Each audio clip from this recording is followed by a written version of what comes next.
यशोदानंदन व्रज जनरंजन यमुन तेरावनचारी यमुन तेरावनचारी जय राधा माधवा कुंज बिहारी जय राधा माधवा कुंज बिहारी जय गोपी जन वल्लभा गिरिवरधारी जय गोपी जन वल्लभा गिरिवरधारी यशोदानंदन व्रज जनरंजन यशोदानंदन व्रज जनरंजन यमुन तीरावनचारी यमुन तीरावनचारी जय राधा माधवा कुंज बिहारी जय राधा माधवा कुंज बिहारी हरे कृष्णा कृष्ण कृष्ण हरे हरे हरे राम राम राम हरे हरे हरे कृष्णा कृष्ण कृष्ण हरे हरे हरे राम राम राम हरे हरे हरे कृष्णा कृष्ण कृष्ण हरे हरे हरे राम राम राम हरे हरे हरे कृष्णा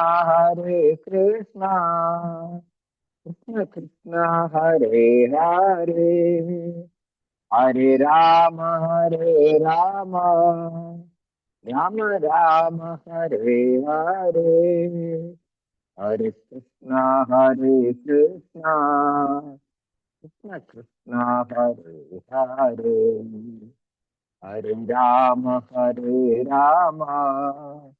राम राम हरे हरे हरे कृष्णा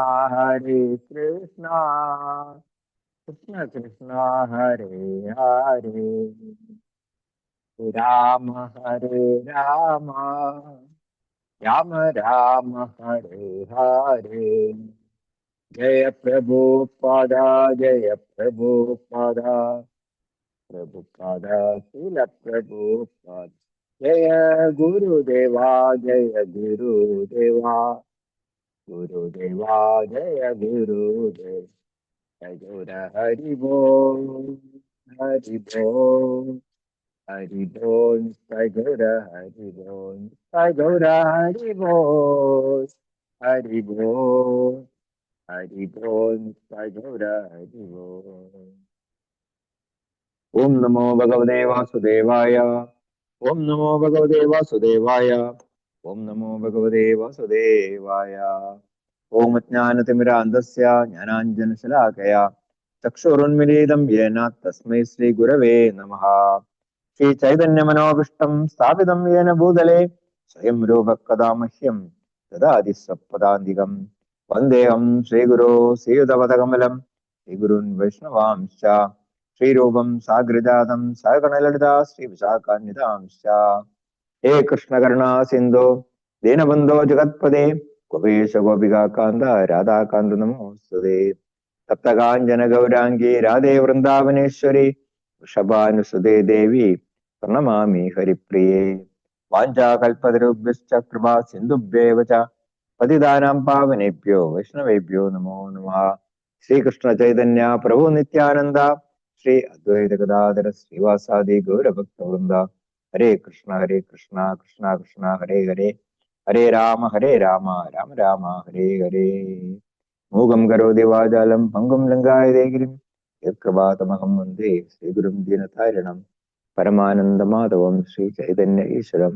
हरि ओं तत्सत्। हरे कृष्ण।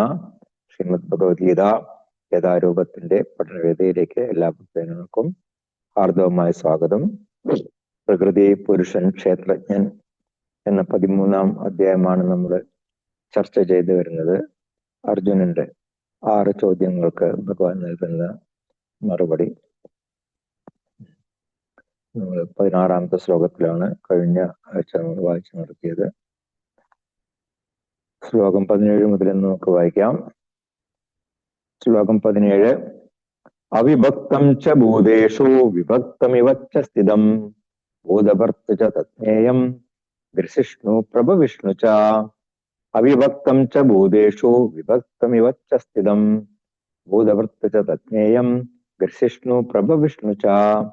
അവിഭക്തം ച ഭൂതേഷു വിഭക്തമിവ ച സ്ഥിതം ഭൂതഭർതൃ തജ്ഞേയം ഗ്രസിഷ്ണു പ്രഭവിഷ്ണു ച. ഓം നമോ ഭഗവതേ വാസുദേവായ. അഭിവജ്ഞം ച ഭൂതേഷു വിഭക്തിമിവ ച സ്ഥിതം ഭൂതഭർതൃ ച തജ്ഞേയം ഗ്രസിഷ്ണു പ്രഭവിഷ്ണു ച. ഹരേ കൃഷ്ണ പ്രഭു. ഹരേ കൃഷ്ണ പ്രഭുജി. അവിഭക്തം ച ഭൂതേഷു വിഭക്തമിവ ച സ്ഥിതം ഭൂതഭർതൃ ച തജ്ഞേയം ഗ്രസിഷ്ണു പ്രഭവിഷ്ണു ച. ഹരേ കൃഷ്ണ. ഹരേ കൃഷ്ണ. ഓം നമോ ഭഗവതേ വാസുദേവായ. അവിഭക്തം ച ഭൂതേഷു വിഭക്തമിവ ച സ്ഥിതം ഭൂതഭർതൃ ച തജ്ഞേയം ഗ്രസിഷ്ണു പ്രഭവിഷ്ണു ച. ഹരേ കൃഷ്ണ. ഹരേ കൃഷ്ണ പ്രഭു. ഓം നമോ ഭഗവതേ വാസുദേവായ.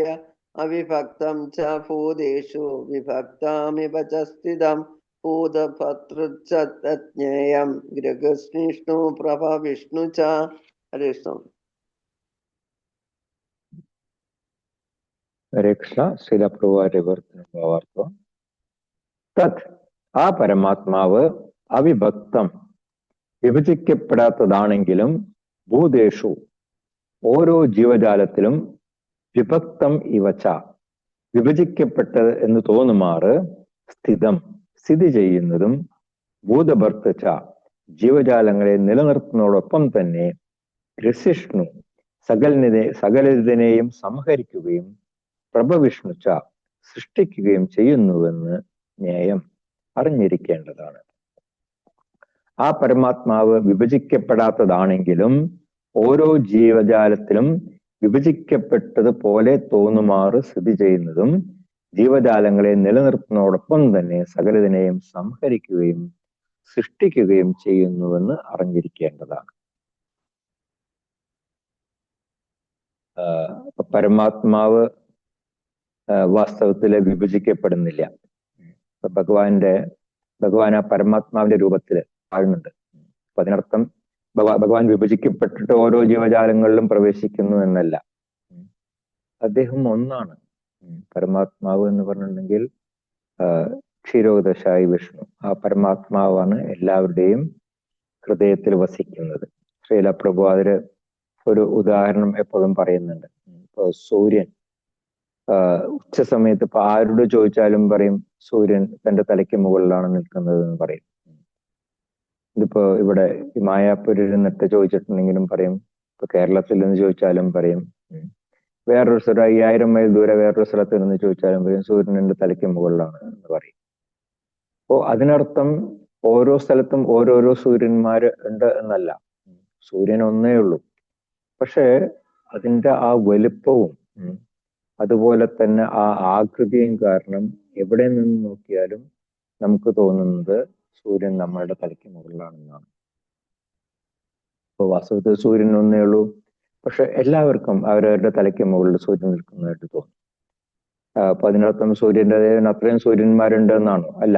കോടിക്കണക്കിന് സൂര്യന്മാരുണ്ട് എന്നർത്ഥം വരുന്നില്ല. അതിനർത്ഥം ഒരേ ഒരു സൂര്യനാണ് ഓരോ സ്ഥലത്തും എല്ലാവർക്കും പ്രത്യക്ഷീഭവിക്കുന്നത്. അപ്പൊ അതുപോലെ തന്നെ ഭഗവാൻ തന്റെ വൈഭവം കൊണ്ട് പലയിടത്തും എന്ന് പറഞ്ഞിട്ടുണ്ടെങ്കിൽ കോടിക്കണക്കിന് ആൾക്കാരാണ് ഇപ്പോ ഓരോ രാജ്യങ്ങളിലും ഉള്ളത്. ഇപ്പൊ ഇന്ത്യയിൽ തന്നെ എത്രയോ കോടികളുണ്ട്. അപ്പോ അവരുടെ എല്ലാവരുടെയും ഹൃദയത്തില് പരമാത്മാ രൂപത്തില് മനുഷ്യരും മാത്രമല്ല മറ്റുള്ള ജീവജാലങ്ങളും ഉണ്ട്. എല്ലാവരുടെയും ഹൃദയത്തില് ഭഗവാൻ പരമാത്മാ രൂപത്തിൽ സ്ഥിതി ചെയ്യുന്നുണ്ട്. അപ്പോ ഏതുപോലെ എന്ന് പറഞ്ഞിട്ടുണ്ടെങ്കിൽ ഇപ്പൊ വേറൊരു ഉദാഹരണം ശ്രീപ്രഭുവാര് പറയുന്നുണ്ട്. ഇപ്പോ ഉച്ച സമയത്ത് ഇപ്പോ ഒരു കോടി പാത്രങ്ങളിൽ ജലം നിറച്ചിട്ട് ഇങ്ങനെ വെക്കുകയാണ് എന്നുണ്ടെങ്കിൽ എല്ലാത്തിലും നോക്കിക്കഴിഞ്ഞിട്ടുണ്ടെങ്കിൽ നമുക്ക് സൂര്യനെ കാണാൻ പറ്റും. പൂർണ്ണ രൂപത്തിൽ, അത് അംശമല്ല, പൂർണ്ണ രൂപത്തിൽ നമുക്ക് ഒരു സൂര്യനെ ഓരോ ജലത്തിലും കാണാനായിട്ട് സാധിക്കും. അപ്പൊ അതിനർത്ഥം ഒരു കോടി സൂര്യന്മാരായിട്ട് വിഭജിച്ചു എന്നല്ല. പക്ഷെ നമ്മുടെ ഈ ഭൗതിക നേത്രങ്ങൾ കൊണ്ട് നോക്കുമ്പോൾ നമുക്ക് അങ്ങനെ തോന്നും. പക്ഷെ സൂര്യൻ ഒന്നേ ഉള്ളൂ. അപ്പൊ അതുപോലെ തന്നെ ഭഗവാൻ പരമാത്മാ രൂപത്തില് ഓരോ ജീവജാലങ്ങളിലും വാഴുന്നുണ്ട്.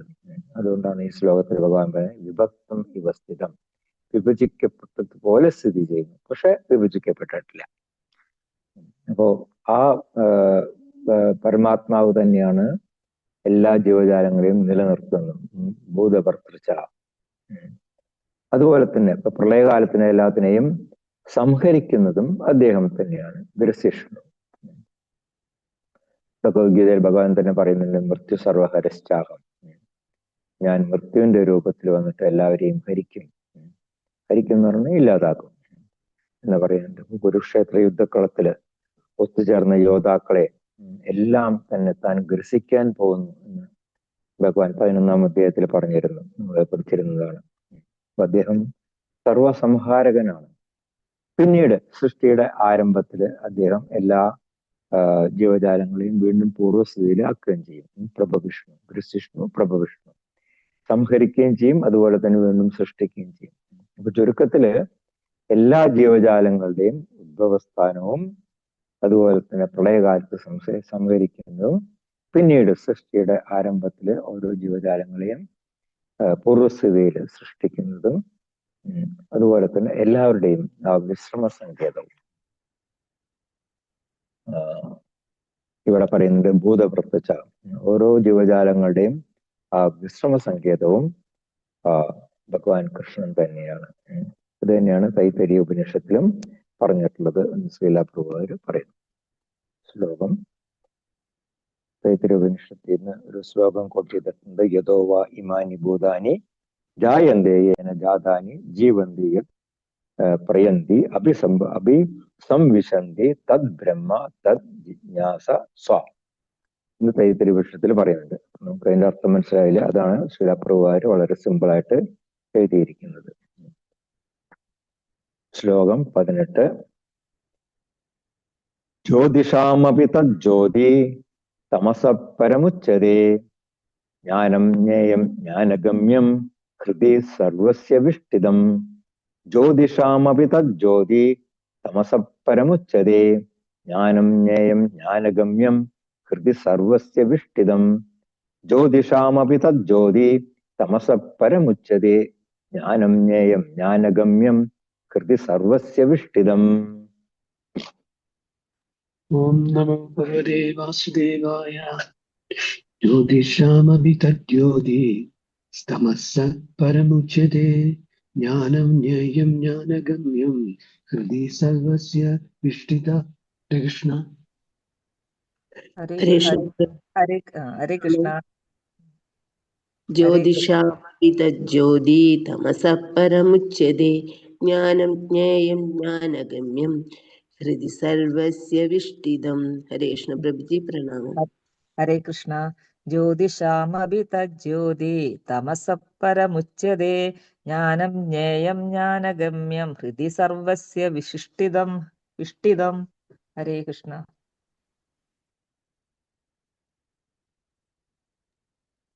ഹരേ കൃഷ്ണ. ശ്രീലപ്രഭുവാരുടെ വിവർത്തനം ഭാവാർത്ഥം. തത് അദ്ദേഹമാണ് ജ്യോതിഷാം അപി എല്ലാ പ്രകാശകിരണങ്ങളുടെയും ജ്യോതി, സ്രോതസ്. തമസഹ പരം തമസിനെ അതിക്രമിച്ചു നിൽക്കുന്നതും, ജ്ഞാനം അറിവും, ജ്ഞേയം അറിയേണ്ടുന്നതും, ജ്ഞാനഗമ്യം അറിവിന്റെ ലക്ഷ്യവും, സർവസ്യ എല്ലാ ജീവജാലങ്ങളുടെയും ഹൃദിവിഷ്ഠിതം ഹൃദയത്തിൽ കുടികൊള്ളുന്നതും ആ പരമപുരുഷനാണ്. അദ്ദേഹമാണ് എല്ലാ പ്രകാശകിരണങ്ങളുടെയും സ്രോതസ്, തമസിനെ അതിക്രമിച്ചു നിൽക്കുന്നതും, അറിവും അറിയേണ്ടുന്നതും അറിവിന്റെ ലക്ഷ്യവും എല്ലാ ജീവജാലങ്ങളുടെയും ഹൃദയത്തിൽ കുടികൊള്ളുന്നതും ആ പരമപുരുഷനാണ്. അപ്പോ എല്ലാ പ്രകാശകിരണങ്ങളുടെയും സ്രോതസ് ഭഗവാനാണ് എന്ന് പറയുമ്പോൾ പരമാത്മാവായിട്ടുള്ള ഭഗവാൻ കൃഷ്ണൻ തന്നെയാണ് സൂര്യൻ, ചന്ദ്രൻ, മറ്റു നക്ഷത്രങ്ങൾ തുടങ്ങി എല്ലാ ജ്യോതിഷുകളുടെയും പ്രകാശത്തിന് അടിസ്ഥാനം എന്നുള്ളത് നമുക്ക് മനസ്സിലാക്കാനായിട്ട് സാധിക്കും. ആധ്യാത്മിക ഗ്രഹങ്ങളില് ഈ സൂര്യചന്ദ്രന്മാരുടെ ആവശ്യം ഇല്ല എന്നുള്ളതാണ് വേദാന്ത സാഹിത്യത്തിൽ വിവരിച്ചിരിക്കുന്നത്. കാരണം എന്താണ്? ഈ ഭഗവാന്റെ ശരീരത്തിൽ നിന്ന് വരുന്ന ജ്യോതിസ് തന്നെ അവിടെയുണ്ട്. അപ്പൊ അവിടെ പിന്നെ വേറെ സൂര്യന്റെ ചന്ദ്രന്റെ ആവശ്യമില്ല പ്രകാശത്തിന് വേണ്ടിയിട്ട്. പക്ഷെ വാസ്തവത്തിൽ ഈ ഭൗതിക ഗ്രഹങ്ങളിലും അങ്ങനെ തന്നെയാണ്. ആ ഭഗവാന്റെ ആത്മീയ തേജസ് അല്ലെങ്കിൽ ആ ബ്രഹ്മ ജ്യോതിസ് ഉണ്ട്. നമ്മൾ ബ്രഹ്മേതി പരമാത്മേതി ഭഗവാൻ ശബ്ദി നമ്മുടെ ഭാഗവതത്തിൽ പഠിച്ചിരുന്നു. അപ്പൊ ബ്രഹ്മ ജ്യോതിസ് ഉണ്ട്. പക്ഷെ ആ ഭൗതിക പദാർത്ഥങ്ങളില് കൊണ്ട് മൂടപ്പെട്ടിരിക്കുന്നത് കൊണ്ടാണ് നമുക്കതിനെ കാണാനായിട്ട് അല്ലെങ്കിൽ അനുഭവിക്കാനായിട്ട് നമുക്ക് സാധിക്കാത്തത്. ശ്രീരാഘവ ഒരു പ്രത്യേകം ഭാവാർത്ഥത്തിൽ പറഞ്ഞിട്ടുണ്ട്, നമ്മുടെ ഭൗതികമായിട്ടുള്ള നേത്രങ്ങൾ കൊണ്ട് നോക്കുമ്പോൾ അല്ലെങ്കിൽ ഭൗതിക പദാർത്ഥങ്ങൾ കൊണ്ട് മൂടപ്പെട്ടിരിക്കുമ്പോഴാണ് നമുക്ക് ആ ഭഗവാന്റെ ആ ബ്രഹ്മജ്യോതിസിനെ നമുക്ക് കാണാനായിട്ട് സാധിക്കാത്തത്. അതേസമയം ആ ബ്രഹ്മൻ റിയലൈസേഷൻ അല്ലെങ്കിൽ ആ ബ്രഹ്മസാക്ഷാത്കാരം നേടുന്ന യോഗിമാരുണ്ട്. അവർക്കെല്ലാം അത് കാണാനായിട്ട് ഭഗവാന്റെ ബ്രഹ്മജ്യോതി കാണാനായിട്ട് സാധിക്കുന്നുണ്ട്. യോഗികളെല്ലാവരും തന്നെ ആ ഭഗവാന്റെ ബ്രഹ്മജ്യോതി വരെ എത്തുന്നവരാണ്. അപ്പൊ അതിനർത്ഥം ഈ ഭൗതിക ലോകത്തിലും ആ ബ്രഹ്മജ്യോതിസിന്റെ പ്രഭാവം ഉണ്ട്. പക്ഷെ നമുക്കത് അനുഭവിക്കാനായിട്ട് സാധിക്കുന്നില്ല. അതുകൊണ്ടാണ് നമുക്ക് ഈ ഇവിടെ പ്രകാശത്തിന് വേണ്ടി നമുക്ക് സൂര്യചന്ദ്രന്മാരുടെ അല്ലെങ്കിൽ വൈദ്യുതിയുടെ അല്ലെങ്കിൽ അഗ്നിയുടെ ഒക്കെ നമുക്ക് ആവശ്യം വരുന്നത്. അതേസമയം ആത്മീയ ലോകങ്ങളിൽ അതിന്റെ ആവശ്യം വരുന്നില്ല. എന്താണ്? 15-ാം അധ്യായത്തിൽ നമ്മൾ പഠിക്കുന്നുണ്ട്, സൂര്യോ ശശാങ്കോ ന പാവകഃ യദ്ഗത്വാനുവർത്തന്തേ തഥാമ പരമമ എന്ന് ഭഗവാൻ പറയുന്നുണ്ട്. അവിടെ സൂര്യചന്ദ്രന്മാരോ അല്ലെങ്കിൽ അഗ്നിയോ അല്ലെങ്കിൽ വൈദ്യുതിയോ അല്ല അവിടെ വെളിച്ചം കൊടുക്കുന്നത്. ആ ഭഗവാന്റെ ആ ശരീരത്തിൽ നിന്ന് വരുന്ന ആ അഗ്നി ജ്യോതി, ബ്രഹ്മജ്യോതിയിൽ നിന്നാണ് അവിടെ എല്ലാം പ്രകാശിക്കുന്നത്. പിന്നെ അവിടെ രാത്രിയില്ല, അവിടെ എപ്പോഴും പകലാണ്. നമുക്ക് അങ്ങനെയുള്ള സ്ഥലത്തിനെ പറ്റി ചിന്തിക്കാൻ പോലും സാധിക്കില്ല. അപ്പോ അതാണ് ഭൗതിക ലോകവും ആധ്യാത്മിക ലോകവും തമ്മിലുള്ള ആ വ്യത്യാസം. അവിടെ ഭഗവാന്റെ ശരീരത്തിൽ നിന്ന് വരുന്ന പ്രഭാപൂരം എല്ലാത്തിനെയും അങ്ങനെ പ്രകാശമാനമാക്കുകയാണ് ചെയ്യുന്നത്. ബ്രഹ്മസംഹിതയിലും അത് പറയുന്നുണ്ട്, യസ്യ പ്രഭാ പ്രഭവതോ ജഗതണ്ഡ കോടി സശേഷ വസുധാതി വിഭൂതി ഭിന്നം എന്ന് പറയുന്നുണ്ട്. അത്രയും അനേക കോടി സൂര്യന്മാര് കത്തിജ്വലിച്ച് നിൽക്കുകയാണെന്ന് എത്രത്തോളം പ്രകാശം ഉണ്ടാകുമോ അത്രത്തോളം പ്രകാശമാണ് ആ ഭഗവാന്റെ ആ ശരീരത്തിൽ നിന്ന് അവിടെ വരുന്നത് എന്ന് പറയുന്നുണ്ട്. അപ്പോ ശ്വേതാശ്വരോപനിഷത്തിൽ പറയുന്നുണ്ട്, ആദിത്യവർണം തമസപരസ്താത് എന്നും പറയുന്നുണ്ട്. അപ്പോ ജ്യോതിഷാമപി തജ്ജ്യോതി എന്ന് പറയുന്നത് കൊണ്ടാണ് എല്ലാ ജ്യോതിഷവും എല്ലാ പ്രകാശത്തിലും വെച്ചിട്ട് ഏറ്റവും വലിയ പ്രകാശം എന്ന് പറയുന്നത് ഭഗവാന്റെ ശരീരത്തിൽ നിന്ന് വരുന്ന ആ ബ്രഹ്മജ്യോതിയാണ് എന്നുള്ളതാണ് ഇവിടെ പറയുന്നത്. അതുപോലെ തന്നെ ഭഗവാന്റെ ജ്ഞാനവും അതും ഇന്ദ്രിയാതീതമാണ്. കാരണം ഭഗവാൻ എന്ന് പറയുന്നത് ആ ആത്മീയ ജ്ഞാനത്തിന്റെ സാരസത്യാണ്. ഭഗവാനെ കുറിച്ചിട്ടുള്ള അറിവാണ് ഏറ്റവും ഉത്തമമായിട്ടുള്ള ജ്ഞാനം എന്ന് നമ്മൾ 8 മുതൽ 12 വരെയുള്ള ശ്ലോകങ്ങളിൽ നമ്മൾ പഠിച്ചിരുന്നു. അപ്പൊ അതുകൊണ്ട് ആധ്യാത്മിക ലോകങ്ങളിൽ എത്താനായിട്ട് ആകാംക്ഷയുള്ളവര് ഭഗവാനെ കുറിച്ചിട്ടുള്ള അറിവ് നേടാൻ ശ്രമിക്കണം. അപ്പൊ എന്താണ് അതിനുള്ള മാർഗം? അപ്പോ നമ്മള് ഭഗവാന് പ്രേമപുരസരം നമ്മൾ സേവനം ചെയ്യുമ്പോൾ അല്ലെങ്കിൽ ഭഗവാന് നമ്മളെ തന്നെ നമ്മൾ സമർപ്പിക്കുമ്പോൾ സ്വയം ഭഗവാൻ തന്നെ നമുക്കതിനുള്ള ആ വഴി കാണിച്ചു തരും. 15-ാമത്തെ ഭഗവാൻ പറയുന്നുണ്ട്, സർവസ്യ ചാഹം കൃതി സന്നിവിഷ്ട മത്ക സ്മൃതിർ ജ്ഞാനം അപോഹനം ച എന്ന് പറയുന്നുണ്ട്. എല്ലാവരുടെയും ഹൃദയത്തില് വസിച്ചുകൊണ്ട് അവർക്കുള്ള സ്മൃതി, ഓർമ്മ, അതുപോലെ തന്നെ മത്തഹ മറവി, അതുപോലെ തന്നെ ജ്ഞാനം, അറിവ് എല്ലാം തന്നെ പ്രദാനം ചെയ്യുന്ന ഞാനാണ് എന്ന് ഭഗവാൻ പറയുന്നുണ്ട്. ശ്വേതാശോപനിഷത്തിൽ ചില പ്രഭുവാരെടുത്ത് പറയുന്നുണ്ട്, സംഹദേവം ആത്മബുദ്ധി പ്രകാശം മുമുക്ഷുർവൈ ശരണമഹം പ്രപദ്യേ. മോക്ഷത്തില് താല്പര്യമുള്ളവര് സ്വയം ഭഗവാനെ സമർപ്പിക്കണം എന്ന് ശ്വേതാശോപനിഷത്തില് പറഞ്ഞിട്ടുണ്ട്. അപ്പൊ ഏതൊക്കെ തരത്തിൽ നോക്കിക്കഴിഞ്ഞാലും ഭഗവാനെ കുറിച്ചിട്ടുള്ള അറിവാണ് ഏറ്റവും അതീന്ദ്രിയമായിട്ടുള്ള അറിവ്. ആ അറിവ് നേടിക്കഴിഞ്ഞാൽ പിന്നെ വേറെ യാതൊന്നും തന്നെ, ഒരു അറിവിന്റെയും തന്നെ ആവശ്യം ഇല്ല എന്നുള്ളതാണ് എല്ലാ വൈദിക സാഹിത്യങ്ങളിലും പറഞ്ഞിട്ടുള്ളത്. പിന്നെ ജ്ഞേയം, ഭൗതിക ജ്ഞാനത്തിന്റെ ലക്ഷ്യത്തെ സംബന്ധിച്ചിട്ടാണെന്നുണ്ടെങ്കിൽ അതും ശ്വേതാശോപനിഷത്തിലെ മൂന്നാമത്തെ അധ്യായത്തിൽ 8-ാമത്തെ ശ്ലോകത്തിൽ പറഞ്ഞിട്ടുണ്ട്. തം ഏവ വിധിത്വ ആദിമൃത്യം ഏരിയും. ആ ഭഗവാനെ അറിയുന്നത് കൊണ്ട് നമുക്ക് ജനിമൃതികളെ തരണം ചെയ്യാൻ സാധിക്കും എന്ന് പറയുന്നുണ്ട്. അപ്പോ ജനിമൃതികളെ തരണം ചെയ്യണം എന്നുണ്ടെങ്കിൽ നമുക്ക് ഭഗവാനെ പറ്റി അറിഞ്ഞാൽ മാത്രമേ നമുക്ക് സാധിക്കുള്ളൂ. പ്രഭുവാര് സോഴ്സ് അറിയില്ല, പക്ഷെ സെലക്ടഡ് ശ്ലോകാസിൽ പറയുന്നുണ്ട്, ഹരിം വിന മൃതിം തരന്തി എന്ന് പറയുന്നുണ്ട്. അതായത് നമ്മുടെ ഭഗവാൻ ഹരിയെ ആശ്രയിക്കാതെ നമുക്ക് ഈ മൃത്യുവിനെ നമുക്ക് മറികടക്കാനായിട്ട് സാധിക്കില്ല എന്ന് പറയുന്നുണ്ട്. അപ്പൊ ഓരോ ജീവജാലങ്ങളുടെയും ഹൃദയത്തില് ആ പരമാത്മാവ് എന്ന നിലയിലെ ഭഗവാൻ സ്ഥിതി ചെയ്യുന്നുണ്ട്. 13-ാം അധ്യായത്തിൽ, ഈ അധ്യായത്തിൽ തന്നെ 23-ാമത്തെ ശ്ലോകത്തിൽ പറയുന്നുണ്ട്, ഉപദൃഷ്ട അനുമന്ത ച ഭക്ത ഭക്ത മഹേശ്വര എന്ന് പറയുന്നുണ്ട്, പരമാത്മ വിചാഭിക്ത എന്ന് പറയുന്നുണ്ട്. അപ്പോ എല്ലാവരുടെയും ശരീരത്തിലെ ഭഗവാന്റെ ആ സാന്നിധ്യമുണ്ട് പരമാത്മാ രൂപത്തില്. പക്ഷെ നമുക്ക് നമ്മളെ ഭൗതികതയിൽ കുടുങ്ങിക്കിടക്കുന്നതായിട്ടാണ് നമുക്ക് നമ്മളുടെ തന്നെ ഹൃദയത്തിൽ വസിക്കുന്ന ഭഗവാനെ നമുക്ക് കാണാനായിട്ട് സാധിക്കില്ല. പിന്നെ ഭഗവാന്റെ എണ്ണമറ്റ കൈകാലുകളെ പറ്റിയിട്ട് ഉപനിഷത്തുകൾ പറയുന്നുണ്ട്. ഇപ്പൊ ജീവാത്മാവിനെ സംബന്ധിച്ചിട്ടാണെങ്കിൽ ജീവാത്മാവിന് സ്വന്തം ശരീരത്തിൽ മാത്രമേ കൈകാലുകളുള്ളൂ. പക്ഷെ ഭഗവാനെ സംബന്ധിച്ചിട്ട് ഈ വിശ്വം മുഴുവൻ അങ്ങനെ നിറഞ്ഞു നിൽക്കുകയാണ് ഭഗവാന്റെ കൈകളും കാലുകളും. എണ്ണമറ്റ കൈകളും കാലുകളും ഭഗവാനെ എല്ലായിടത്തും ഉണ്ട് എന്ന് പറയുന്നുണ്ട്. സർവസ്യ പ്രഭും ഈശാനാം സർവസ്യ ശരണം ബൃഹത്. ആ പരമകൃഷ്ണനായിട്ടുള്ള ഭഗവാൻ പരമാത്മാവ് എല്ലാവരുടെയും പ്രഭുവാണ്, യജമാനനാണ്. അതിനാൽ തന്നെ എല്ലാവരുടെയും ആത്യന്തികമായിട്ടുള്ള ആശ്രയസ്ഥാപനവുമാണ് എന്നുള്ളതാണ് ഈ ശ്ലോകത്തില് പറയുന്നത്. ശ്ലോകം: ഇതി ക്ഷേത്രം തഥാ ജ്ഞാനം ജ്ഞേയം ചോക്തം സമാസദഃ മദ്ഭക്ത ഏതദ് ജ്ഞായ മദ്ഭാവോയുപപദ്യതേ.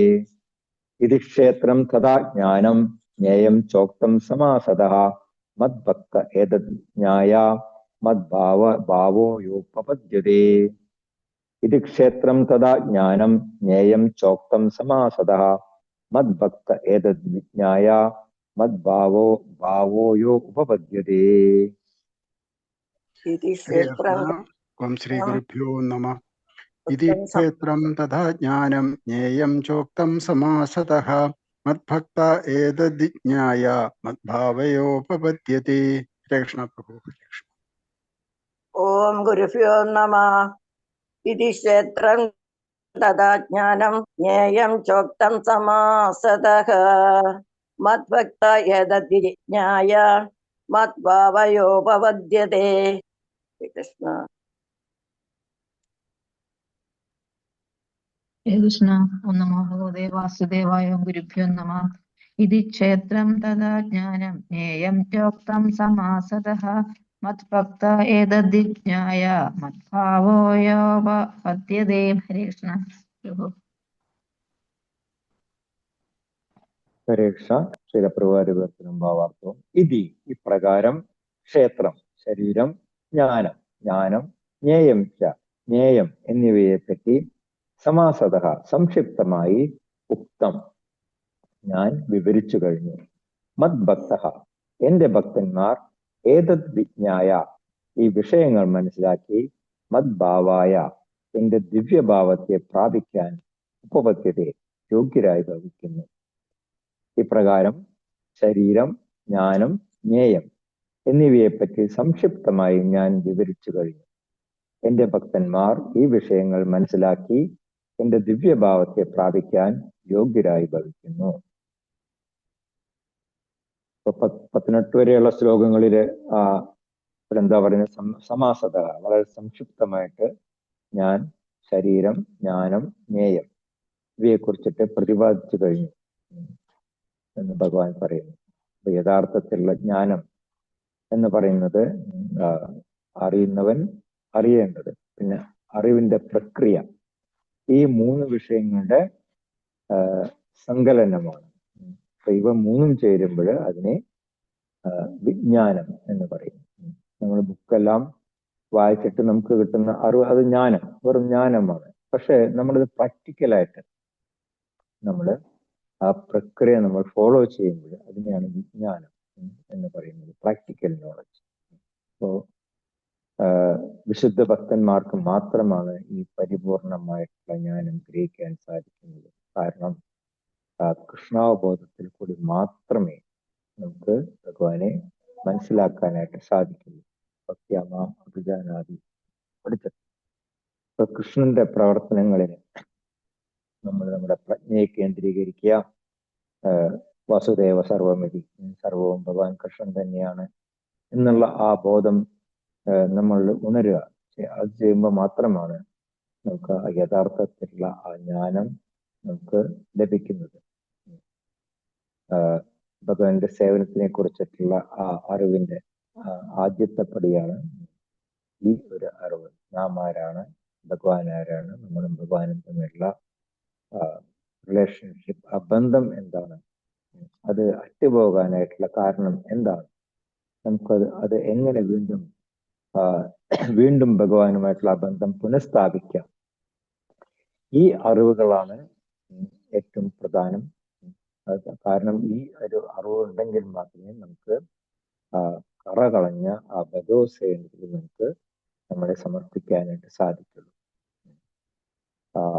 6ഉം 7ഉം ശ്ലോകങ്ങളിൽ വിവരിച്ചിട്ടുള്ള 5 മഹാഭൂതങ്ങൾ, മിഥ്യാഹങ്കാരം, ബുദ്ധി, അതുപോലെ തന്നെ അവ്യക്തത, പിന്നെ 10 ഇന്ദ്രിയങ്ങള്, പിന്നെ മനസ്സ്, പിന്നെ 5 ഇന്ദ്രിയ വിഷയങ്ങള്, പിന്നെ രാഗദ്വേഷം, പിന്നെ സുഖം, ദുഃഖം, സമദൃഷ്ടി, ജീവന്റെ ലക്ഷണങ്ങള്, പിന്നെ ഭഗവാനിലുള്ള ദൃഢവിശ്വാസം തുടങ്ങിയ ആ ഘടകങ്ങള്, ഇതെല്ലാം ചേരുന്നതാണ് നമ്മുടെ ഈ ശരീരം. പലർക്കും പല അളവിലായിരിക്കും ഈ ഘടകങ്ങൾ ഉണ്ടാകുക എന്ന് മാത്രമേ ഉള്ളൂ. പക്ഷെ ഇതെല്ലാം തന്നെ നമ്മുടെ ഭൗതിക ശരീരത്തിലുള്ള കാര്യങ്ങളാണ് ഇവിടെ പറഞ്ഞിരിക്കുന്നത്. അപ്പോ ഇതെല്ലാം ചേരുന്ന ശരീരത്തിനെയാണ് ക്ഷേത്രം എന്ന് പറയുന്നത്. അപ്പൊ ഈ ശരീരത്തിനെ കുറിച്ചിട്ട് അറിയുന്നവര് ആണ് ക്ഷേത്രജ്ഞൻ. നമ്മളെ പഠിച്ചു, ക്ഷേത്രജ്ഞൻ 2 തരത്തിലുണ്ട്. ജീവാത്മാവ്, ഒന്ന് പരമാത്മ. ജീവാത്മാവിന് സ്വന്തം ശരീരത്തിനെ കുറിച്ച് മാത്രമേ അറിവുള്ളൂ. അതും ഭാഗികമായിട്ടുള്ള അറിവ് മാത്രമേ ഉണ്ടാവുള്ളൂ. കാരണം നമുക്ക് നമ്മളെ കുറിച്ച് അറിയുന്നത് നമ്മുടെ തന്നെ ഇന്ദ്രിയങ്ങൾ കൊണ്ടാണ്. നമ്മുടെ ഇന്ദ്രിയങ്ങൾ അപൂർണമായതുകൊണ്ട് നമുക്ക് നമ്മുടെ ഇന്ദ്രിയങ്ങൾ വഴി നമ്മൾ നേടുന്ന ആ അറിവും അപൂർണമായിരിക്കും. അതേസമയം പരമാത്മാവ് എല്ലാ ശരീരങ്ങളെ കുറിച്ചിട്ടും അറിയുന്നവനാണ് എന്ന് ഭഗവാൻ തന്നെ പറയുന്നുണ്ട്. ഓരോ ജീവജാലങ്ങളും കഴിഞ്ഞ ജന്മങ്ങളിൽ എന്തൊക്കെ ചെയ്തു, ഇപ്പൊ എന്തൊക്കെ ചെയ്തുകൊണ്ടിരിക്കുന്നു, ഇനി അവരുടെ ഭാവി എന്തായിരിക്കും, ഇതെല്ലാം ഭഗവാന് വളരെ വ്യക്തമായിട്ട് അറിയാം. കുരുക്ഷേത്ര യുദ്ധക്കളത്തിൽ വെച്ചിട്ട് ഭഗവാൻ അർജുനനോട് പറയുന്നുണ്ട്, ഈ ഇവിടെ നിൽക്കുന്ന ഓരോ യോദ്ധാക്കളുടെയും അവരെ കുറിച്ചിട്ടെല്ലാം എനിക്കറിയാം. ഇതിൽ ആരൊക്കെയാണ് ഈ ദയ അർഹിക്കുന്നത്, ഇതെല്ലാം അർജുനനോട് ഭഗവാൻ പറയുന്നുണ്ട്. അപ്പോ ഈ 8 മുതൽ 12 വരെയുള്ള ശ്ലോകങ്ങളിൽ വിവരിച്ചിട്ടുള്ള 20 കാര്യങ്ങള് അത് അറിയുകയാണെന്നുണ്ടെങ്കിൽ നിങ്ങൾ ജീവാത്മാവിനെയും പരമാത്മാവിനെയും കുറിച്ചിട്ട് നിങ്ങൾക്ക് പൂർണ്ണമായിട്ടുള്ള അറിവ് കിട്ടി. ഏതജ്ഞാനം ഇത് പ്രോക്തം അജ്ഞാനം യതതോ എന്നതാണ് 12ാമത്തെ ശ്ലോകത്തിന്റെ അവസാനത്തിൽ ഭഗവാൻ പറയേണ്ടായിരുന്നു. ഇതിനെയാണ് അറിവ് എന്ന് പറയുന്നത്. ഇതിനപ്പുറമുള്ളതെല്ലാം അജ്ഞതയാണ് എന്ന് ഭഗവാൻ പറയുന്നു. ചുരുക്കത്തില് ഭക്തന്മാർക്ക് ആ പരമലക്ഷ്യമായിട്ടുള്ള ഭഗവാൻ കൃഷ്ണനെ പ്രാപിക്കാൻ ഉതകുന്ന പ്രക്രിയയാണ് ഈ ഭഗവത്ഗീതയിൽ വിവരിച്ചിട്ടുള്ളത്. അതിനെക്കുറിച്ച് സംക്ഷിപ്തമായിട്ടാണ് ഇവിടെ സമാസത എന്ന് പറയുന്നത്. വളരെ സംക്ഷിപ്തമായിട്ട് ഇപ്പോൾ ഭഗവാൻ അർജുനന് പറഞ്ഞു കൊടുത്തു. എന്തുകൊണ്ടാണ് ഭഗവാൻ അർജുനന് പറഞ്ഞു കൊടുക്കാൻ കാരണം ഭഗവാൻ തന്നെ ഇവിടെ പറയുന്നുണ്ട്, മദ്ഭാവായ എന്റെ ദിവ്യവാക്യം സ്ഥാപിക്കാൻ യോഗ്യരായി ചെയ്യുന്നു ആര്? മദ്ഭക്ത, എന്റെ ഭക്തന്മാര്. കാരണം ഭക്തന്മാർക്ക് മാത്രമേ ഭഗവാനെ മനസ്സിലാക്കാനായിട്ട് സാധിക്കൂ. സത്യമാം അഭിജാനാദി. ഇവിടെ അർജുനൻ ഭഗവാന്റെ ഭക്തനായതുകൊണ്ട് ഭഗവാൻ ഇത് അർജുനന് പറഞ്ഞു കൊടുക്കും. ഭക്തോസിനെ സഖാചേരി രഹസ്യം ഏതുത്തമമാണ്. അപ്പോ ഇവിടെ ഭഗവാൻ തന്നെ വളരെ വ്യക്തമായിട്ട് പറയുന്നു, ഒരു ഭക്തനായി കഴിഞ്ഞാൽ മാത്രമേ നമുക്ക് ഭഗവാനെ കുറിച്ചിട്ട് അറിയാനായിട്ട് സാധിക്കുള്ളൂ എന്ന് പറയും. ശ്ലോകം 20.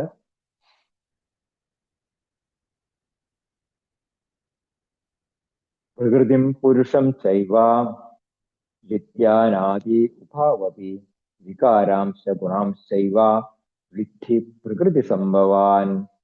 പ്രകൃതിം പുരുഷം ചൈവ വിദ്യാനാദി ഉപാവപി വികാരാംശ ഗുണാംശൈവ വിദ്ധി പ്രകൃതി സംഭവാൻ.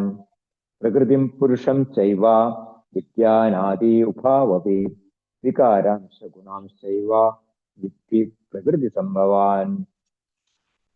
ഓം നമോ ഭഗവതേ വാസുദേവായ. പ്രകൃതിം പുരുഷം ചൈവ വിദ്യാനാദി ഉപാവപി വികാരാം ച ഗുണം ചൈവ വിദ്ധി പ്രകൃതി സംഭവാൻ. കൃഷ്ണ. ഹരേ കൃഷ്ണ. ഹരേ കൃഷ്ണ പ്രഭുജി. ഓം നമോ ഭഗവതേ വാസുദേവായ. പ്രകൃതിം പുരുഷം ചൈവ വിദ്യനാദി ഉപാവപി വികാരാംശ ഗുണാംശ്ചൈവ വിദ്ധി പ്രകൃതി സംഭവാൻ. ഹരേ കൃഷ്ണ. ഹരേ കൃഷ്ണ. ഓം നമോ ഭഗവതേ വാസുദേവായ. പ്രകൃതിം പുരുഷം ചൈവ വിദ്യാനാദി ഉപാവപി വികാരാം ച ഗുണാൻ ചൈവ വിദ്ധി പ്രകൃതി സംഭവാൻ. ഹരേ കൃഷ്ണ പ്രഭു. ഹരേ കൃഷ്ണ പ്രഭുജി. പ്രകൃതിം പുരുഷം ചൈവ വിദ്യനാദി ഉപാവപി വികാരാംശ ഗുണാം ചൈവ വിധി പ്രകൃതി സംഭവാൻ. ഹരേ കൃഷ്ണ. ഹരേ കൃഷ്ണ. ശിലാപ്രഭാത വർത്തനം ഭാവാർത്ഥം. പ്രകൃതിം ഭൗതിക പ്രകൃതിയും പുരുഷം ഏവച്ച പുരുഷനും ഉഭൗ അഭി ഇവ രണ്ടും അനാദി വിദ്ധി ആദിയില്ലാത്തവരാണ് എന്ന് നീ അറിയുക. വികാരാൻ അവയുടെ വിഭിന്ന രൂപങ്ങളും ഗുണാൻ ഏവ ത്രിഗുണങ്ങളും പ്രകൃതി സംഭവാൻ ഭൗതിക പ്രകൃതിയിൽ നിന്ന് ഉദ്ഭവിച്ചവയാണെന്ന് വിദ്ധി നീ മനസ്സിലാക്കണം. ഭൗതിക പ്രകൃതിയും പുരുഷനും ഇവ രണ്ടും ആദിയില്ലാത്തവരാണ് എന്ന് നീ അറിയുക. അവയുടെ വിഭിന്ന രൂപങ്ങളും ത്രിഗുണങ്ങളും ഭൗതിക പ്രകൃതിയിൽ നിന്ന് ഉദ്ഭവിച്ചവയാണെന്നും നീ മനസ്സിലാക്കണം. ഇപ്പോ 18 വരെയുള്ള ശ്ലോകങ്ങളില് ആദ്യത്തെ അർജുനന്റെ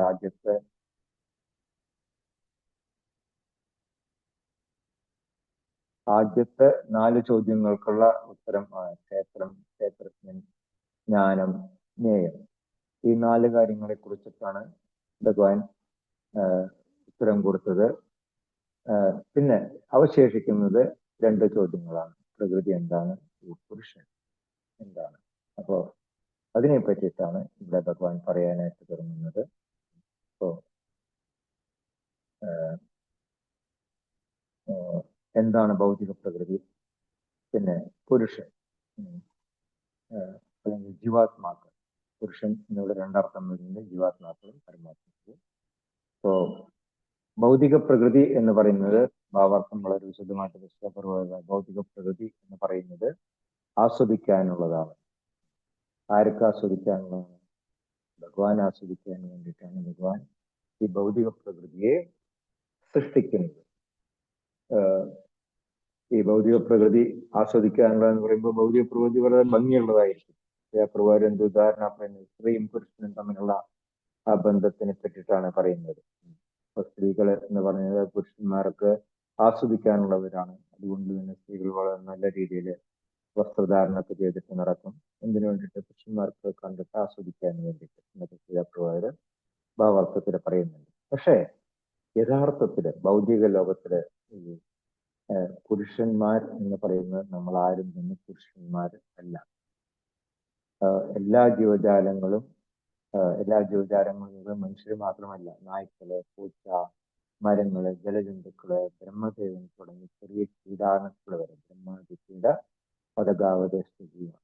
അപ്പൊ എല്ലാവരും തന്നെ ഈ ആസ്വദിക്കാനായിട്ട് ശ്രമിക്കുന്നുണ്ട് എന്നുണ്ടെങ്കിലും ആർക്കും തന്നെ ആ വേണ്ട രീതിയിൽ ആ ആസ്വാദനം ലഭിക്കുന്നില്ല എന്ന് മാത്രമല്ല, അവർക്കെല്ലാം തന്നെ കൂടുതൽ കഷ്ടപ്പാടുകൾ അനുഭവിക്കേണ്ടി വരികയും ചെയ്യുന്നുണ്ട്.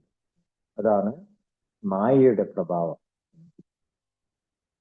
വാസ്തവത്തിൽ നമ്മളെല്ലാവരും തന്നെ ഭഗവാന്റെ അംശമാണ്. മമൈവാംശോ ജീവലോകം. നമ്മളെല്ലാവരും തന്നെ ഭൗതിക ലോകത്തിലുള്ള എല്ലാ ജീവജാലങ്ങളും ഭഗവാന്റെ അംശങ്ങളാണ്. അപ്പോ ആ സത്യം നമ്മൾ പലപ്പോഴും സൗകര്യപൂർവ്വം മറന്നു പോവുകയാണ്.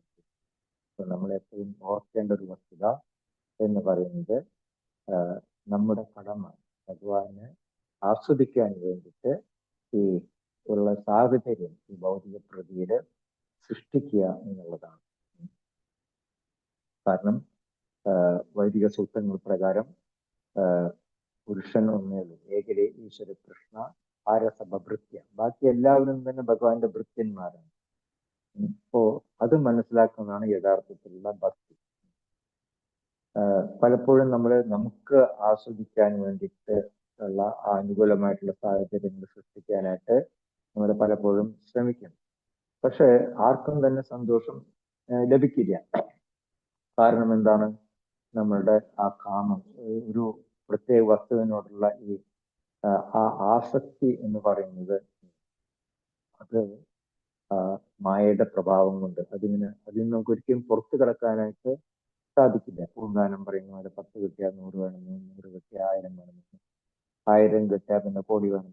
അപ്പൊ അതങ്ങനെ കയറി പോകും. ഒരിക്കലും നമുക്കതില് തൃപ്തി കിട്ടില്ല. അപ്പോ നമ്മള് ഈ 10 കിട്ടാൻ വേണ്ടിയിട്ട് നമ്മൾ എത്രത്തോളം കഷ്ടപ്പെടുന്നുണ്ട്, അതിനുവേണ്ടി നമ്മൾ ചെലവഴിക്കുന്ന ആ സമയം, അതുപോലെ തന്നെ നമ്മളുടെ ആ ഊർജം, അതിന്റെ ഒരു അംശമെങ്കിലും നമ്മൾ ഭഗവാന്റെ സേവനത്തിന് വേണ്ടി ഉപയോഗിക്കുകയാണെങ്കിൽ നമുക്ക് വളരെ എളുപ്പത്തിൽ ഈ മായയുടെ പ്രഭാവത്തിൽ നിന്ന് പുറത്തു കൊടുക്കാനായിട്ട് സാധിക്കും. കുലശേഖരാൾവാറ് ഗൂഢമാലയിൽ പറയുന്നത് ആശ്ചര്യമേത മനുഷ്യലോകെ സുധാം പരിഗണിക്കും. വളരെ ആശ്ചര്യകരമാണെന്ന് പറയുന്നത് ഈ മനുഷ്യലോകം, ഈ ഭൗതിക ലോകത്തിലെ സ്ഥിതിവിശേഷം. കാരണം എല്ലാവരും തന്നെ സുധാം പരിസ്ഥിതി വിഷം പിബന്തി. നമ്മൾ അമൃതനെ ഉപേക്ഷിച്ചിട്ട് നമ്മളെല്ലാവരും വിഷത്തിന്റെ പിറകെ പോകുകയാണ് ചെയ്യുന്നത് എന്ന് പറയുന്നുണ്ട്. അപ്പോ ഇതെല്ലാം കണക്കിലെടുത്തിട്ടാണ് ഭഗവാൻ പറയുന്നത് സർവധർമാൻ പരിത്യജ്യ മാം ഏകം ശരണം വ്രജ എന്ന് പറയുന്നത്. നിങ്ങൾ എല്ലാ ധർമ്മങ്ങളെയും നിങ്ങൾ ഉപേക്ഷിച്ചിട്ട് എന്നെ മാത്രം ശരണം പ്രാപിക്കും എന്ന് പറയുന്നുണ്ട്. അപ്പോ പലപ്പോഴും പലരും ചോദിക്കാറില്ല, അപ്പൊ അങ്ങനെ ഭഗവാനെ ശരണം പ്രാപിച്ചുകൊണ്ട് എന്താണ് പ്രയോജനം? എല്ലാ മറുപടിയും ഭഗവാൻ ആ ശ്ലോകത്തിൽ തന്നെ പറയുന്നില്ല. ത്വം സർവപാപേഭ്യോ മോക്ഷയിഷ്യാമി. ഞാൻ നിങ്ങളെ എല്ലാ പാപപ്രതികരണങ്ങളിൽ ഞാൻ മുക്തനാക്കാം എന്ന് പറയുന്നുണ്ട്. ഇപ്പോഴും ആൾക്കാർക്ക് സംശയം തോന്നും, അത് പ്രാക്ടിക്കലാണ്. ഭഗവാൻ പറയുന്നുണ്ട് ഡോണ്ട് വറി, നിങ്ങൾ ഭയപ്പെടേണ്ട യാതൊരു ആവശ്യമില്ല, ഇത് ഗ്യാരണ്ടീഡ് പ്രോഡക്റ്റ് ആണെന്ന് ഭഗവാൻ പറയുന്നുണ്ട്. അപ്പോ സർവപാപേഭ്യോ, എല്ലാ പാപങ്ങളും. പലരും പറയും നമ്മള് ഈ അറിഞ്ഞുകൊണ്ട് നമ്മൾ ഒരു തെറ്റും ചെയ്തിട്ടില്ല, നമ്മൾ നല്ല കാര്യങ്ങൾ മാത്രമേ ചെയ്യുന്നുള്ളൂ, നമ്മൾ ആതുര സേവനം ചെയ്യുന്നുണ്ട്, അത് ചെയ്യുന്നുണ്ട്, ഇത് ചെയ്യുന്നുണ്ട്, പിന്നെ വൃദ്ധസദനങ്ങൾ നടത്തുന്നുണ്ട്, അവർക്ക് ദാനം കൊടുക്കുന്നുണ്ട്. അപ്പോ നമ്മൾ എന്ത് പാപം ചെയ്തിട്ടുണ്ട് എന്ന് പലരും ചോദിക്കും. പക്ഷേ നമ്മൾ അറിഞ്ഞുകൊണ്ട് ഒരു തെറ്റും മൊത്തത്തിൽ ചെയ്തിട്ടുണ്ടാവില്ല. പക്ഷെ അറിയാതെ നമ്മൾ എത്രയോ പാപങ്ങൾ നമ്മൾ ചെയ്യുന്നുണ്ട്. ശ്രീലപ്രഭാത ലെക്ചറുകൾ കേട്ടാൽ മനസ്സിലാക്കാൻ പറ്റും. ശ്വസിക്കുന്ന വായുവിൽ എത്ര ജീവജാലങ്ങളുണ്ട്. അതെല്ലാം തന്നെ നമ്മളുടെ അകത്ത് പോവുകയാണ് ചെയ്യുന്നത്. ഇതിൽ നമ്മൾ കുടിക്കുന്ന വെള്ളത്തിൽ എത്രയോ അണുക്കളുണ്ട്. അതെല്ലാം നമ്മൾ അകത്ത് പോയിട്ട് നമ്മൾ അത് നശിപ്പിക്കുകയാണ് ചെയ്യുന്നത്. പിന്നെ നമ്മൾ നടക്കുന്ന വഴിയിൽ നമ്മൾ അറിയാതെ എത്രയോ കീടങ്ങൾ അല്ലെങ്കിൽ ഉറുമ്പുകളെ നമ്മൾ ചവിട്ടുന്നുണ്ട്. അപ്പോ അങ്ങനെ നോക്കിക്കഴിഞ്ഞിട്ടുണ്ടെങ്കിൽ നമ്മൾ അറിയാതെ ചെയ്യുന്ന പാപം, അറിവോടുകൂടി ചെയ്യുന്ന പാപങ്ങൾ ഒരുപാടുണ്ട്. അറിയാതെ ചെയ്യുന്ന പാപങ്ങളും കണക്കെടുത്താൽ തീരില്ല. അപ്പൊ അത്രയധികം പാപങ്ങൾ നമ്മൾ നമ്മൾ ചെയ്യുന്നുണ്ട്. ഭീഷ്മദേവൻ എന്തുകൊണ്ട് ശരശയ്യയിൽ കിടക്കേണ്ടി വന്നു? അദ്ദേഹം അറിഞ്ഞുകൊണ്ട് തെറ്റൊന്നും ചെയ്തിട്ടില്ല. അദ്ദേഹം ഇതിനു മുമ്പത്തെ ജന്മത്തില് രാജാവായിരുന്ന സമയത്ത് നടന്നു പോകുന്ന വഴിയിൽ ഒരു പാമ്പ് കിടക്കുന്നുണ്ട്. അപ്പൊ അതിനെ ആരും ഉപദ്രവിക്കണ്ടായിരുന്ന ശൂലം കൊണ്ടെടുത്തിട്ട് അതിനെ ജോലിക്കായിരുന്നു. പക്ഷെ അത് ചെന്ന് വീണത് ഒരു മുൾച്ചെടിയിലാണ്. അതുകൊണ്ട് തന്നെ ഭീഷ്മദേവന് ആ ശരശയ്യയില് കിടക്കേണ്ടി വന്നു. അപ്പൊ അതുപോലെ തന്നെ മണ്ഡൂക ഋഷി എന്ത് ചെയ്തു? കുട്ടിയായിരിക്കുമ്പോൾ അതിന് മുമ്പ് പിന്നെ കുട്ടിയായിരിക്കുമ്പോൾ ഒരു ഉറുമ്പിനെ വെറുതെ നോവിച്ചതേ ഉള്ളൂ. പക്ഷെ രാജാവിന്റെ കിങ്കന്മാർ പിടിച്ചുകൊണ്ട് തൃശ്ശൂലത്തിലെ കൊണ്ടുപോയി നിർത്തിയില്ലേ. അപ്പോ അങ്ങനെ നോക്കിക്കഴിഞ്ഞിട്ടുണ്ടെങ്കിൽ നമ്മളെ അറിയാതെ ചെയ്യുന്ന തെറ്റുകൾക്കുള്ള ആ ശിക്ഷകളും കൂടെ നമ്മൾ അനുഭവിക്കണം. അപ്പൊ അതുകൊണ്ടാണ് ഭഗവാൻ പറയുന്നത് സർവപാപേഭ്യോ മോക്ഷം, എന്നെ ശരണം പ്രാപിച്ചുവെന്നെങ്കിൽ ഞാൻ നമ്മളെ എല്ലാ പാപപ്രതികളും നമ്മളെ മുക്തരാക്കി തരാം എന്ന് പറയുന്നത്. നമുക്കിപ്പോ ഒരു നിയമം അറിയില്ല എന്ന് പറയുന്നത് അത് ഒരു ഒഴിവല്ല ignorance of law is not an excuse എന്ന് പറയുന്നുണ്ട്. അപ്പോ നമുക്ക് ആ നിയമം അറിയില്ല, അപ്പൊ അതുകൊണ്ട് ഞാൻ ശിക്ഷ അർഹിക്കുന്നില്ല എന്ന് ആർക്കും തന്നെ പറയാനായിട്ട് സാധിക്കില്ല. അത് തെറ്റ് ചെയ്താൽ ശിക്ഷ നമ്മള് അത് അനുഭവിക്കണം. ചില പ്രഭാത ലെക്ചറിൽ പ്രഭാതൊരു ഉദാഹരണം പറഞ്ഞു. കുറെ കൊള്ളക്കാര് ഒരു പണക്കാരന്റെ വീട് കൊള്ളയടിച്ചതിന് ശേഷം ഒരു സ്ഥലത്ത് ഒത്തുകൂടി. അപ്പൊ അതില് ഒരാൾ പറഞ്ഞു, നമുക്ക് ഈ കൊള്ള മുതൽ നമുക്ക് സത്യസന്ധമായിട്ട് പങ്കുവയ്ക്കാം. അപ്പൊ എല്ലാവരും അതിന് എഗ്രി ചെയ്തു. വാസ്തവത്തില് അതിനെന്ത് സത്യസന്ധയാണ്? മറ്റൊരാളുടെ വീട് കൊള്ളയടിച്ചിട്ട് കൊണ്ടുവന്നിരിക്കുന്ന മുതലാണ്. അതിലവർ യാതൊരു സത്യസന്ധതയും കാണിച്ചിട്ടില്ല. പിന്നെ ഇത് പങ്കുവയ്ക്കുന്നതിൽ പിന്നെ എന്ത് സത്യസന്ധതയാണുള്ളത്? അപ്പോ അങ്ങനെ നോക്കിക്കഴിഞ്ഞിട്ടുണ്ടെങ്കിൽ വാസ്തവത്തിൽ ഈ ഭൗതിക ലോകത്ത് ഒരുപാട് കാര്യങ്ങൾ നമ്മൾ അറിയാതെ ചെയ്യുന്ന കാര്യങ്ങൾ അറിഞ്ഞുകൊണ്ട് ചെയ്യുന്നത് വേറെ. സോ പേര് കിട്ടാൻ വേണ്ടിയിട്ട് പലതും ചെയ്യുന്നുണ്ട്. ഇപ്പോ മന്ത്രിമാരുടെയൊക്കെ കാര്യങ്ങൾ നോക്കി കഴിഞ്ഞാൽ ഇപ്പൊ ഓരോ സ്ഥലത്തും ബസ് സ്റ്റോപ്പൊക്കെ പറഞ്ഞിട്ട് അവർ ബോർഡ് വെക്കും, ഇന്ന മന്ത്രിയുടെ പ്രത്യേക വികസന ഫണ്ടിൽ നിന്ന് ചെലവഴിച്ച തുക എന്നൊക്കെ എഴുതി വെക്കും. വാസ്തവത്തില് അവരുടെ കുടുംബത്തിന് കൊണ്ടുപോകുന്നൊന്നുമല്ല, അത് നമ്മളുടെ തന്നെ ചൂഷണം ചെയ്തിട്ടുണ്ടാക്കുന്ന പൈസയാണ് അവരുടെ പേരിൽ അവർക്ക് പേര് കിട്ടാൻ വേണ്ടി അവരൊരു ബോർഡ് എഴുതി വെക്കുന്നത്. അപ്പോ ഒരുപാട് തെറ്റുകൾ നമ്മുടെ ജീവിതത്തിൽ നമ്മൾ അറിയാതെ അറിഞ്ഞിട്ട് സംഭവിക്കുന്നുണ്ട്. അപ്പൊ അതുകൊണ്ട് തന്നെ പ്രഭുവാതിരെ പറയുന്നു, ഒരു ഭഗവാന്റെ ഭക്തനായില്ല എന്നുണ്ടെങ്കിൽ അവർക്ക് പ്രത്യേകിച്ച് ഗുണങ്ങളൊന്നും തന്നെ ഇല്ല. ഭാഗവതത്തിലും വിസ്തരീകരിക്കുന്നത് ഹരാവഭക്തസ്യ കുതോ മഹത് ഗുണക എന്ന് ചോദിക്കുന്നുണ്ട്. ഒരു അഭക്തനെ സംബന്ധിച്ചിട്ട് എന്ത് മഹത് ഗുണമാണ് ഉള്ളത്? ഏറ്റവും നല്ല ഗുണം എന്ന് പറയുന്നത് ഭഗവാന്റെ ഭക്തനാകുക എന്നുള്ളതാണ്. അപ്പൊ ഭഗവാന്റെ ഭക്തനാകാൻ സാധിച്ചില്ല എന്നുണ്ടെങ്കിൽ പിന്നെ വേറെ യാതൊരു ഗുണങ്ങളും അങ്ങനെയുള്ള വ്യക്തികൾക്ക് ഇല്ല എന്നാണ് പറയുന്നത്. അപ്പോ ഈ ശ്ലോകത്തിൽ ഭഗവാൻ പറഞ്ഞു വരുന്നത് ഈ കർമ്മക്ഷേത്രം എന്നുള്ള ഈ ശരീരം അത് ഭൗതിക പ്രകൃതിയാൽ നിർമ്മിതമാണ്. ഭൂമിരാപ്പോ അനുഭവമായി ദേവച്ച. അപ്പൊ അതിൽ കുടികൊണ്ടിട്ട് നമ്മുടെ ശാരീരികമായിട്ടുള്ള പ്രവർത്തനങ്ങളെ അനുഭവിക്കുന്ന വ്യക്തിഗത ജീവാത്മാവിനാണ് പുരുഷൻ പറയുന്നത്.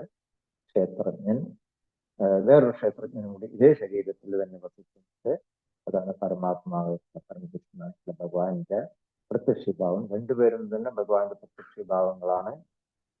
ജീവാത്മാവ് ഭഗവാന്റെ ശക്തി വിഭാഗത്തിൽപ്പെടും, പരമാത്മാവ് ഭഗവാന്റെ ആ സ്വയം വിസ്തരണത്തില് പെടും. കാരണോദക്ഷായ വിഷ്ണു, ഗർഭോദക്ഷായ വിഷ്ണു, ക്ഷീരോദക്ഷായ വിഷ്ണു. അപ്പൊ വിസ്തരണത്തിൽപ്പെടും പരമാത്മാവ്. അപ്പൊ ഇതാണ് രണ്ടും തമ്മിലുള്ള വ്യത്യാസം എന്ന് മാത്രം. അപ്പോ ഭഗവാൻ ഇവിടെ പറയുന്നു, അനാദി വിദ്യ, വിശ്വസൃഷ്ടിക്ക് മുമ്പും ഇവയെല്ലാം തന്നെ ഉണ്ടായിരുന്നു. ഇതെല്ലാം തന്നെ ആ മഹാവിഷ്ണുവിന്റെ അങ്ങനെ ലയിച്ച് കിടക്കുകയാണ്. വീണ്ടും സമയം വരുമ്പോൾ ആ മഹത്വത്തിൽ കൂടെ അവ വീണ്ടും വെളിപ്പെടുന്നു. അപ്പോ ജീവസത്തകള് ബദ്ധരായിരുന്നത് കൊണ്ട് അവർക്ക് ഭഗവത് ധാമത്തില് പ്രവേശനം കിട്ടിയില്ല. കാരണം അവർക്ക് ഭഗവാന്റെ സേവനത്തെ താല്പര്യം ഉണ്ടായിരുന്നില്ല. അപ്പൊ അതുകൊണ്ടാണ് അവർക്ക് വീണ്ടും ഈ ഭൗതിക ലോകത്തിൽ ജന്മമെടുത്തിട്ട് വീണ്ടും ഭക്തിയുടെ സേവനം അനുഷ്ഠിച്ചിട്ട് വീണ്ടും ആധ്യാത്മിക ലോകത്തിലേക്ക് പോകാനായിട്ടുള്ള ഒരു അവസരം ഭഗവാൻ ഒരുക്കുകയാണ് ചെയ്യുന്നത്. ഇതാണ് ഈ ഭൗതിക പ്രകൃതിയുടെ രഹസ്യം. നമ്മളെല്ലാവരും തന്നെ മൗലികമായിട്ട് നമ്മൾ ഭഗവാന്റെ അംശങ്ങളാണ്. നമ്മളുടെ കടമ എന്ന് പറയുന്നത് ഭഗവാന്റെ സേവനം അനുഷ്ഠിക്കുക എന്നുള്ളതാണ്. അപ്പൊ നമുക്ക് എങ്ങനെ ഭൗതിക പ്രകൃതിയോട് നമുക്ക് ബന്ധമുണ്ടായി എന്ന് ചോദിച്ചു കഴിഞ്ഞിട്ടുണ്ടെങ്കിൽ നമ്മള് അതിനെ കുറിച്ചിട്ട് അധികം ചിന്തിക്കുകയാണെന്നുണ്ടെങ്കിൽ അതിന് ഒരുപാട് നമ്മളുടെ ആ കഴിഞ്ഞ ജന്മങ്ങളുടെ കർമ്മങ്ങളെ കുറിച്ചിട്ട് നമ്മൾ ചിന്തിക്കേണ്ടി വരും. അപ്പൊ അതുകൊണ്ട് ശീലാപ്രഭാകർ പറയുന്നത് നമുക്ക് എങ്ങനെ ഭൗതിക പ്രകൃതിയായിട്ട് ബന്ധം ഉണ്ടായി, എന്തോ കാരണം കൊണ്ടാണ് ഇത് സംഭവിച്ചത്, നമ്മൾ ഇതിനെ കുറിച്ചിട്ട് നമ്മൾ ചിന്തിച്ച് സമയം കളയേണ്ട ആവശ്യമില്ല. കാരണം അതെല്ലാം തന്നെ ഭഗവാന് വളരെ വ്യക്തമായിട്ട് എന്തോ നമ്മളുടെ കഴിഞ്ഞ ജന്മങ്ങളുടെ നമ്മൾ അനുഷ്ഠിച്ചിട്ടുള്ള നല്ല കാര്യങ്ങൾ കൊണ്ട് നമുക്ക് വളരെ ദുർലഭമായിട്ടുള്ള ഈ മനുഷ്യ ശരീരം ഇപ്പൊ കിട്ടിയിരിക്കുകയാണ്.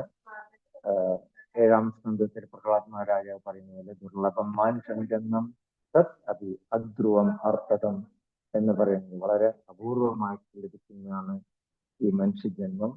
അത് തന്നെ വളരെ ആയുസ് വളരെ കുറവാണ്, ദുർലഭം, വളരെ അപൂർവമായിട്ട് കിട്ടുന്നതാണ്.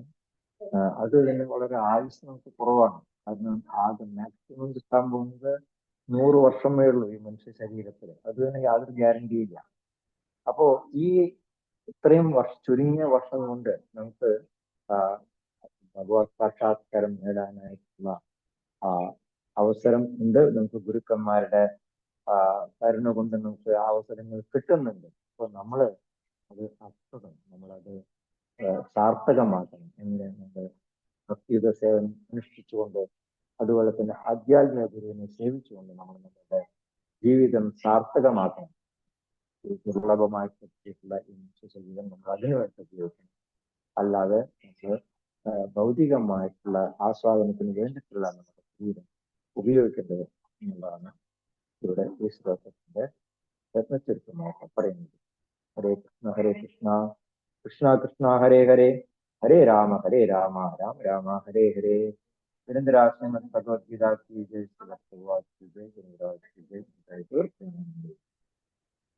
ആർക്കെങ്കിലും എന്തെങ്കിലും സംശയങ്ങൾ അഭിപ്രായങ്ങൾ ഉണ്ടോ ഈ പറഞ്ഞ 4 ശ്ലോകങ്ങൾ?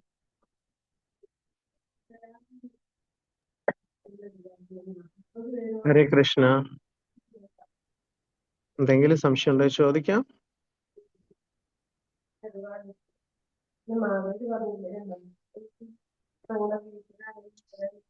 വൃന്ദാവനി മാതാജിക്കാണ് സംശയം. പുറകിൽ നിന്ന് ശബ്ദം വരുന്നു.